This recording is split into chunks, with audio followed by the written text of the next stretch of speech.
les règles de circulation aéroportuaire et PESAT. Bienvenue! Dans cette vidéo, nous allons découvrir les règles de circulation aéroportuaire par vent fort. Nous évoquerons d'abord le déclenchement des procédures de vent fort. Ensuite, nous parlerons de la signalisation et des mesures de sécurité par vent fort.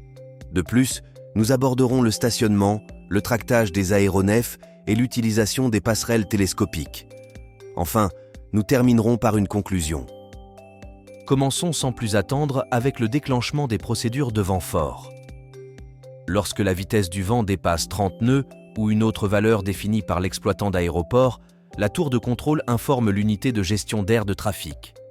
Cette dernière diffuse ensuite l'information à tous les intervenants concernés. Poursuivons avec la signalisation et les mesures de sécurité par vent fort. L'activation d'un dispositif lumineux rotatif ou à éclat signale l'entrée en application des règles de vent fort. Ce dispositif est généralement installé à des points stratégiques autour de l'aire de trafic.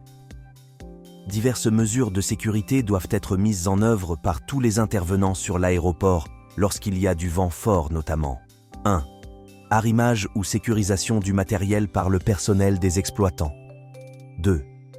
Vérification des couvercles des conteneurs de déchets par l'exploitant d'aéroport. 3. Calage ou déplacement des engins sans frein. 4. Surveillance accrue de l'aire de trafic par l'unité de gestion d'air de trafic. 5. Retrait et mise en lieu sûr de l'équipement léger sous les aéronefs. 6. Application des mesures de sécurité spécifiques à chaque aéronef par les exploitants d'aéronefs. 7. Mise en œuvre des mesures de sécurité pour les équipements aéroportuaires par l'exploitant d'aéroport. Continuons maintenant avec le stationnement, le tractage des aéronefs et les passerelles télescopiques. Des dispositions particulières sont prises pour le stationnement des aéronefs et l'utilisation des passerelles télescopiques par vent fort. L'exploitant d'aéroport doit prévoir des procédures de stationnement pour permettre aux aéronefs de se positionner face au vent. La cabine des passerelles doit être complètement abaissée et positionnée face au vent lorsque la force du vent dépasse 30 nœuds ou une autre valeur définie par l'exploitant d'aéroport. L'exploitant d'aéronef doit établir des consignes spécifiques pour le tractage des aéronefs par vent fort. Enfin, terminons avec une conclusion. Le respect des règles de circulation aéroportuaire par vent fort est essentiel pour garantir la sécurité de tous les intervenants sur le site.